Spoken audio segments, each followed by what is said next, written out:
Mars is a crazy place in oh so many ways. Let's try to make some sense of it on Spiritfolk Saturdays. Welcome to the weekly filling intent-based podcast, Spiritfolk Saturdays. Today we are here to talk about episodes 92 and 93, part 6 and 7 of the Everything is on Fire arc. I'm your host, Elfie Spirit of College. Joining us this week are Thero, Spirit of the goddamn Wonderpuss. and Sleet. Spirit of Guyliner. There we go. We have a lot of stuff to cover. We have a live stream, a supplement, a bonus video, and 2 episodes, so let's get on with that. Let's do this, kids. Alright, so we have 92, which was a lot of fighting. Let's see, where is it? A lot of fire. Everything was on fire, yes. Yes, it seems to happen every episode. It's like, every episode you're like, yeah, I can understand why they named this arc that. Yeah. It's got a very accurate name. Not one you have to think too hard about, like the last one. Oh, let's see, what do I have in my notes? For 92, Marcus, when did you become a superhero? It's something I said in chat, because it's kind of what it just felt like after a point. Just leaping around, throwing magic everywhere. Being eternally nonchalant about danger to an extent. Yeah. Let's see what else. Gregor has the stance of the flattening flounder. He's got so many stances. Which is like the first new one in a while. Yeah. What does that even mean? Apparently it means he gets incredibly flat, according to Kier. So flat. It's enough to make him sweat. Oh, and the things that are like all weird and twisty and rocky and filled with spirits. In the narration, Jay called it a golem. And then I think someone pointed out that the pogs are named Cobble Sentry.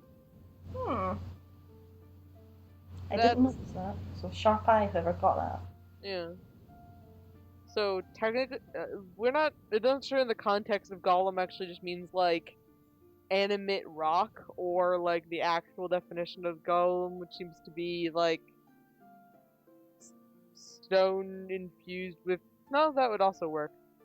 Still, It's an inanimate form given life, I think. yeah.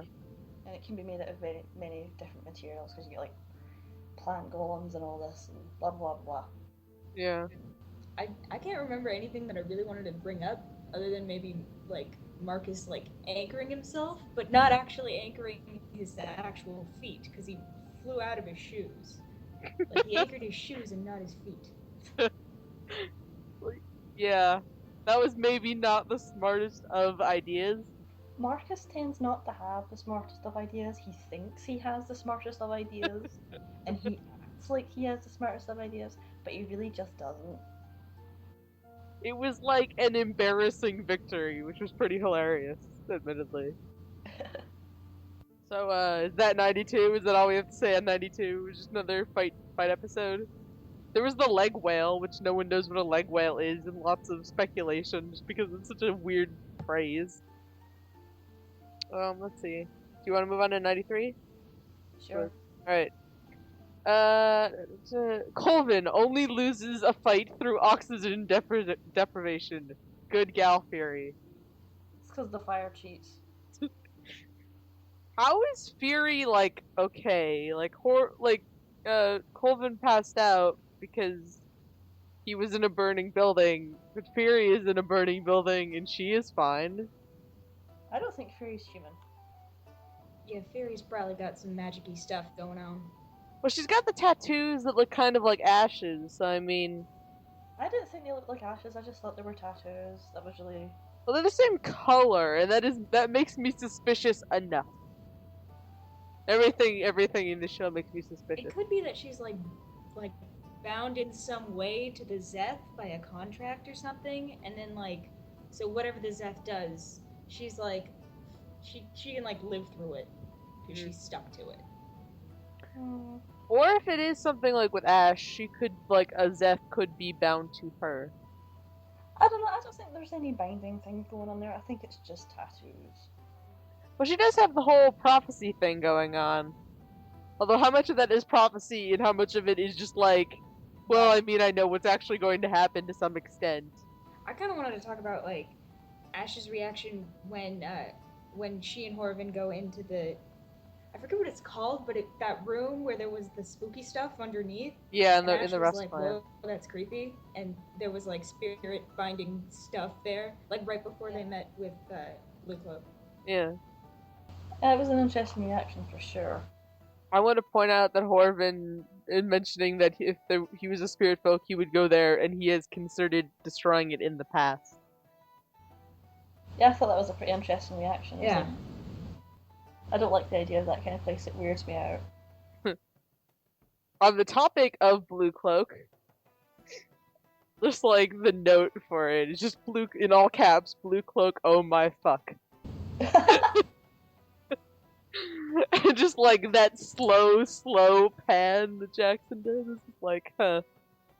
You know, look, there's someone here. It's like, oh, who is this? Who? Oh god. Like, I was expecting the Zeth, and then no. Subverted even that. We found out on Twitter that Blue Cloak's name is actually Aryn, Aryn. Let's see what other notes do I have. She wields a Zweihander, like a really These big. things are fucking massive. They're like. I feel like the Outriders just have a thing. Maybe it's like a Reynolds thing, like way back when they were just coming to what's it called, Shinkala, that place. And Gregor was talking with Kirlos, and Kirlos was like, big weapons. Maybe it's just a Reynolds thing. Didn't Kirlos mention that Big that's like the weapons. Renalian thing is big weaponry? I feel like that was the thing he said. Because he's got that enormous crossbow. That crossbow is ridiculous, and that sword is ridiculous. What's like the sword makes sense because a Zweihander is actually that big. You know, like a glaive makes sense because glaives are actually that long. But just like, why do you need a crossbow the size of a ballista? It's compensating. For what? He's leader of the Rust clan. He's compensating for the fact that he doesn't know how to use it. Except just threaten, ninjas. And to grab food from the opposite side of the room. That was a smaller one. You could probably do it with the big one. No, that would just wreck the food. If you tried to spear a roast chicken with that thing, it would just be like, just gone. If you tried to spear a roast chicken, it would be chicken nuggets. Maybe chicken nuggets would be shredded chicken. Mashed chicken. Oh. Pulverized. Also the note that when Aryn was moving, it was Jackson who moved the token. I don't know why I had that in my notes, I just thought it was interesting. Yeah, that was an interesting one too. I noted that. I also noticed that Aryn, has like fuck all for patience at all. Yeah. Just none whatsoever, and completely ignoring everything they said, pretty much. It's like, here's all the information you need about where the clan leaders are. I don't care, I'm gonna kill you anyway. Before we met her, my assumption for what her personality would be either like really calm and really, kind of stubborn but like well thought out, or just really aggressive, and I wasn't wrong, I guess. That's pretty aggressive. Yeah. I'm gonna kill you. That's pretty aggressive. Yeah. And then the episode ended with the blade falling upon Ashe, so like, thanks, Jay. Thanks for that. No, it'll be an entire We week. didn't get the stat end cards either. Yeah. It was just like, end. But to be fair, like, nothing happened really in terms of events that would have increased their stats in any way. Like, there wasn't actually, like, fighting or... I don't know, Marcus could have gotten some experience for healing via imp. I think the imp would have earned that experience. True. My imp survived too. I'm proud of that imp.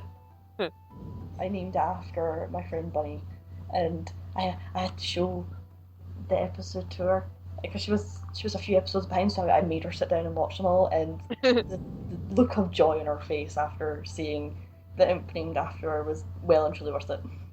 If I had the option to name another imp, I would probably name it something like Marcus is a complete nerd. Just so that he had to say it. Just be like, yep, that is the name of this imp. No one is allowed to question it. Or someone will question it, he's just like, nope, don't go there. So Fury was like, "Hey guys, can you go inside this burning building and save my friend? She needs help." And Gregor was like, "From dying?" And Fury was just like, I guess, kind of." And he's like, "All right, let's go." So at first we were all like, "Oh, does Fury mean the Zeth? Like the Zeth use she/her pronouns?" But like, assuming it is not the Zeth, then she might be talking about Eren, because I mean, for all we know, the Rust Clan area and the Gold Clan tunnels are connected. So that's what I'm assuming, at least, is that Fury meant Eren. And then number 2 is Fury just sent Gregor to find her. So That's gonna be fun. that will be an interesting confrontation. Yeah, I can't. I'm interested to see what happens with Aaron and Ashe, and I'm interested to see what happens when Gregor gets there and finds out not only is Aaron there, but what exactly she did to Ashe. Because Ashe is still his friend. I He's think made that quite clear, but it's also an extremely important thing to note is that Gregor thinks all of the other Outriders are dead. yeah, So like, he presumably doesn't know that she's still okay, although with some pretty serious burns. So I mean, that will be interesting. I bet she thinks all the other Outriders are dead too. Mm. So that will be an interesting reunion. Especially if it goes something like, Aaron has figured out some stuff about what Ashe is, or can sense it, along with whatever is up with Horaven, and, thinks of them as no more than monsters to be put down, like, the Outriders clearly did. I really don't think it's going to go that way, but And then, but let me finish, it's a theory, that's all. And, Gregor having to choose between whatever happens there, really. we also don't exactly know like why she's where she is and or why she's looking for the clan leaders. She was in the city for, I'm going to guess, about a week, so she at least knows presumably some of what's been going on in the city. That's kind of why I'm guessing that Kirlos asked Gregor if he was an outrider. Like, I think if anything, she knows about Gregor being in the city, not necessarily, but definitely not the other way around. Yeah, maybe. It could be that she like knows Gregor's in the city, but she might not be making the connection that that's Gregor from Outriders. She might think, oh, that's just another brown-haired kid with a glaive. Yep. The 2 episode title suggestions I have for 93 are Ashe and Horaven play detective and the hype is real. Similarly, I would like to suggest the idea of Horaven as Sherlock and Ashe as Watson, and they go around solving crimes. Like, because it's basically what happened, except they walked into a room and were like, alright, all of these people are dead. How did they die? I love that Faust's immediate question about the body behind the grate was it pushed through it? Like, really? That's your first thought? Well, you don't know how big the whole hard to grate push a is. body through a grate. With extreme Really force hard to and push a body prejudice. through a grate. Yeah, but there's bones. Would you have to break the bones up into little bits? Extreme force. See, I heard that not as the word extreme, but the letter X, TREME. There's a clear difference there. Yeah. Extreme. Like the kind of force that Kirlos would be proud of. Kind of thing. And then, what's the other note? Sudden realization that Kier has not really seen much of Colvin or at all in canon, has he? Which is he's questioning, is Colvin strong? And it's why are you asking? Oh god, right, Kier's not really met Colvin. The only technical point he's met him is in the Greaster special, which does take place in the past, but that was kind of a short-term thing. Mm-hmm.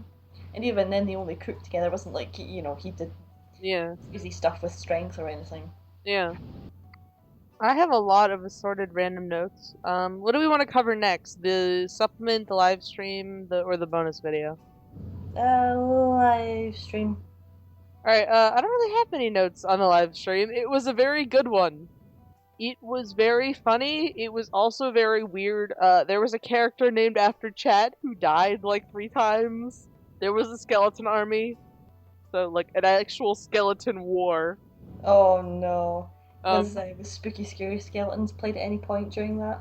sadly not. Although the leader, Disappointed. the 2 leaders of it were, Chauncey and Peloton the skeleton. Oh god. Who named that one? Yes, and so we saw the turn of Chauncey, who was a zombie, and then was kind of a zombie skeleton thing. Caspian, who's also from the Dungeon World live stream, and his found Zosma. And Ko, who was a boss character and I'm gonna say kind of a rogue. She didn't really do much, in all honesty. Hmm. Her whole thing was hiding behind everyone else. Sneaky. So yeah, it was a very good live stream. We don't really have much to talk about. It does take place within the TI continuity, and apparently goblins exist. Interesting. That is a good thing to know. Alright, so we got a bonus video about superstition with Ashe and Inian. We learned a lot about world building, like the world building of the TI world. A lot of stuff about Honorant, which was super neat to know. Like, there were originally, we know there were 4 clans, and they were all ruled by the deities, gods of Honorant. And Ban was originally a term for tricky spirit folk. So just kind of, tricksters, and that's kind of a name that's now being used for the current. Catch-all term? Hmm? Is being used as a catch-all term. More or less, yeah.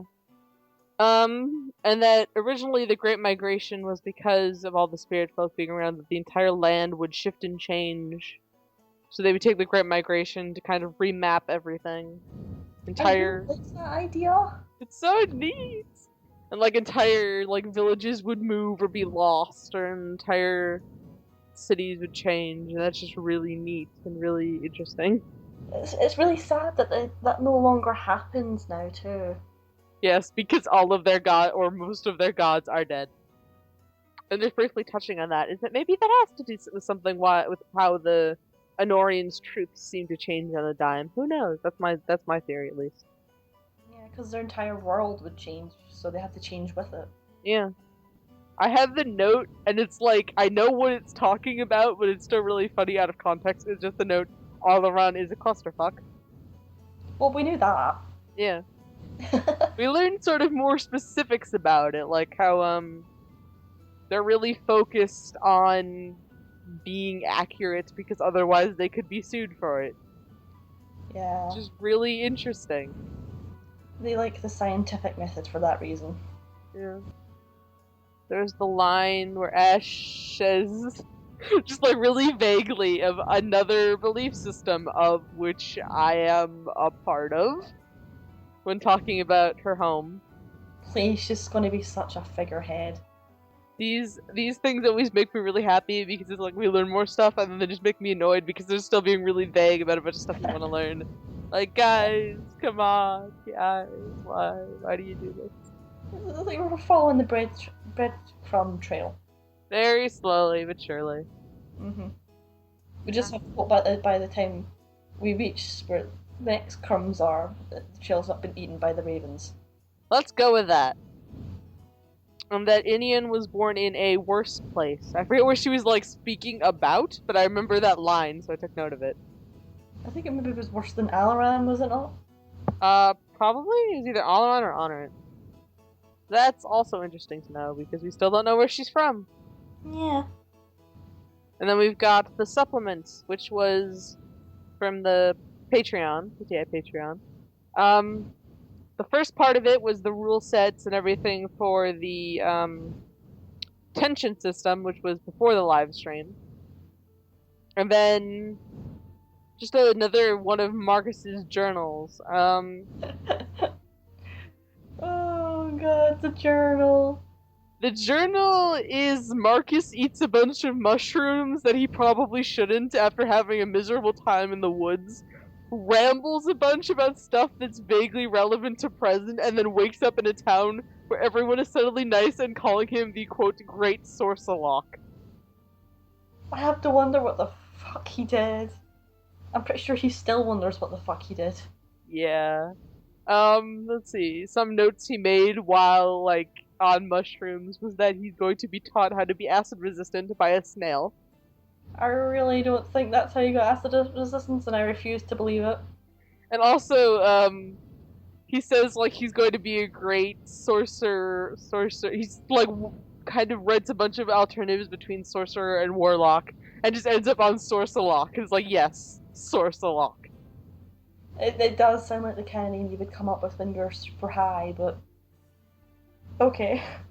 And there's a note from future Marcus. This is just like, I've learned to handle my... God, I forgot the term. Hallucinogenics. Yeah, hallucinogenics better. Like, it's not even a thing you should be used to. Come on. Well, he's been on at least 2 of them. At least. Does that mean he's just sitting there the entire time, mildly tripping balls? Oh god. Just having serious conversations, meanwhile the world is like doing crazy shit around him. It would explain why his magic is all eldritchy and he just doesn't even seem to care and or notice. It's just like, oh, that's normal. I don't know, I think that was, the recent stuff seems to be from his power-up. Yeah, but I mean, like, he just doesn't really... Just, like, imagining him not reacting to it. Like, oh, you know, it's normally like that. And everyone's just like, no, it isn't, Marcus. Oh boy. What else? Oh yeah, he made a couch out of leaves or something. Yeah. We also learned that, there was the quote, the spell of dark scouring, which was commonly used, which is ancient Valafi magic used to get out which was used to get out stains.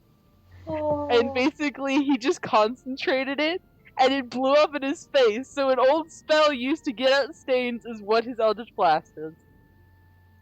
Which makes sense when you think about it, because the Eldritch Blast kind of whole thing is erasing, and it's like...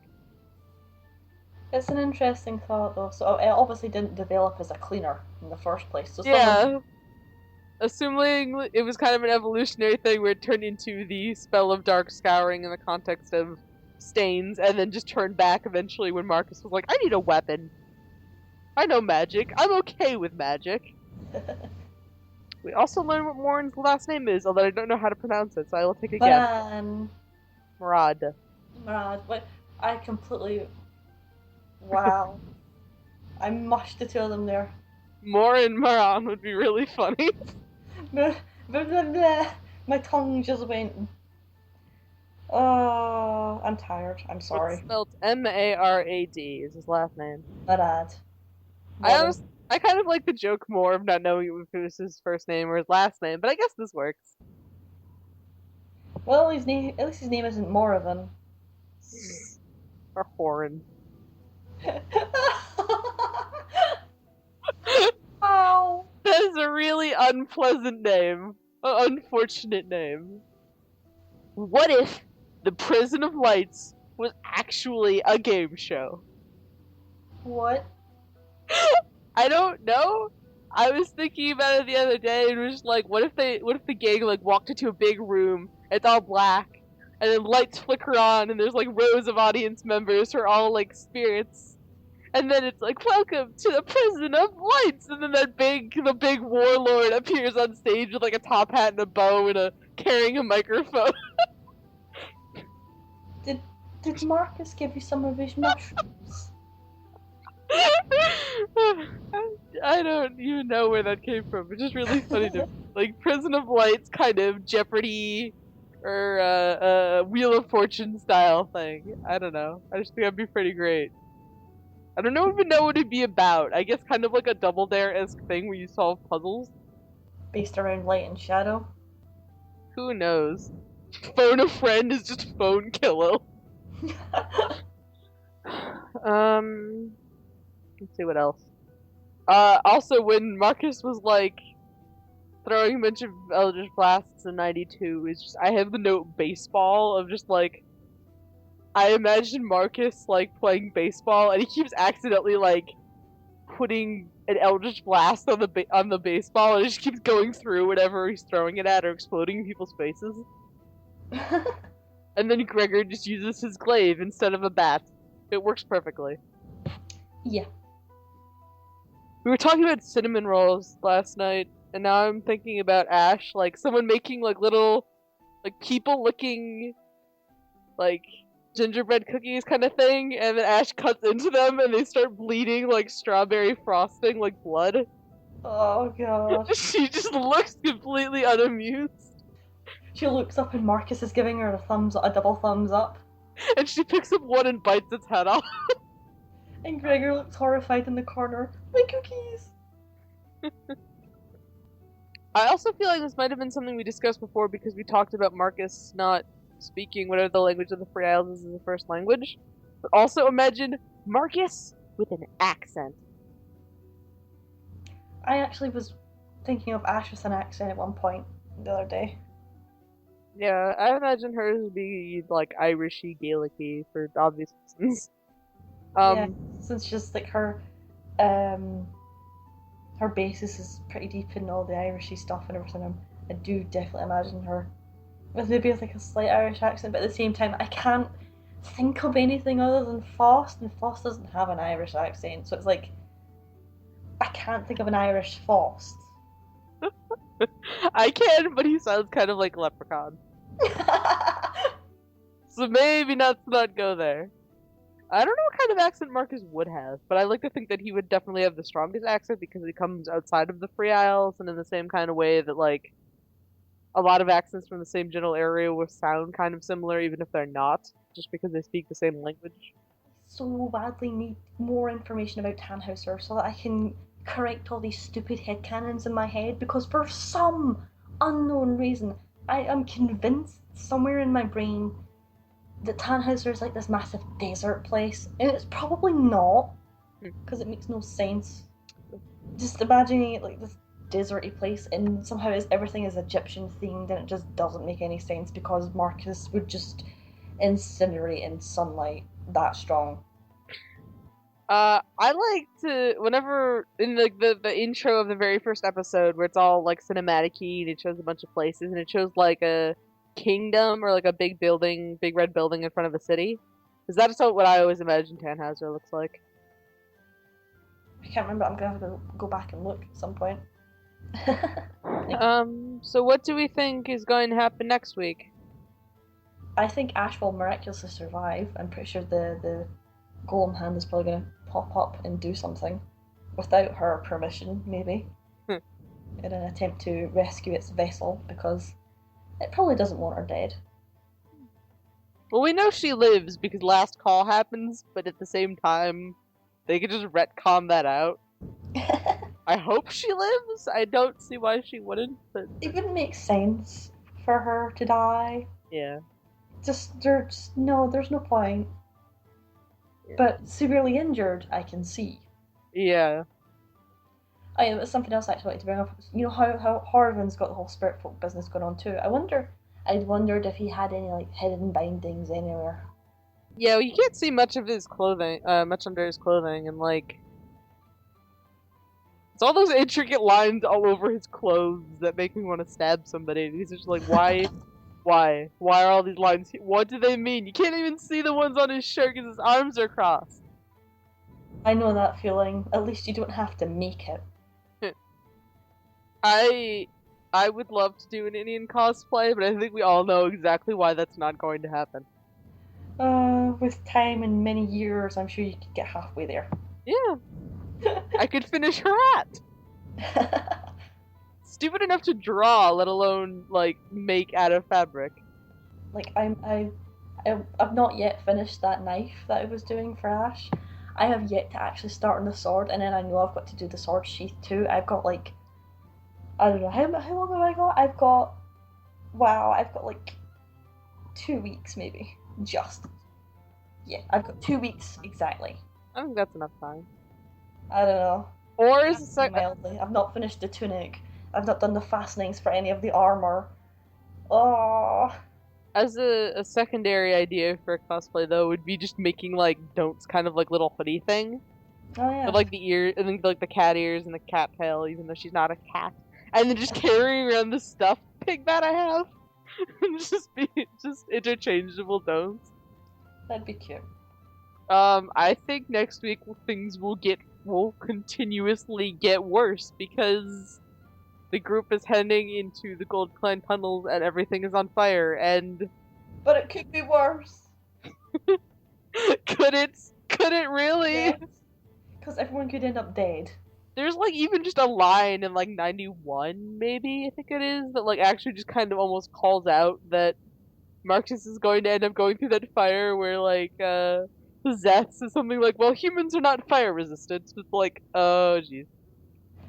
Like you're almost just calling for Marcus to appear there. Did somebody say fire resistant? I like the idea of him wearing some alternate outfit someday, and someone does it. So he appears. Did someone say fire resistant, and then his clothes just light on fire? He's just like, oh come on. Oh. I thought we've been over this. Just any excuse to show off that he's fire resistant. Acid resistant, not so much. Yeah. Well, you don't tend to get like walls of acid or anything, so. Yeah. Also, acid could probably eat through his clothes. Like his clothes are fireproof, but they are not acid proof. Yes. I still want to know if anyone noticed his wings while he was busy like getting acided on. I think someone said that he has like a glamour on them, and like just as like a habit. Sad I wonder face. why he would have a glamour on his wings. Because he's really self-conscious about it. But they're adorable. Yeah. The cutest. The cutest little flap flaps. Is that it? From me, yeah. If you'd like to listen to more episodes of the podcast, you can find us at spiritfolksaturdays.tumblr.com. If you want to join the TI Skype chat for tradition and ask for your Skype name, we'd be happy to have you. Thanks for listening. We'll see everybody next week. Bye! Bye.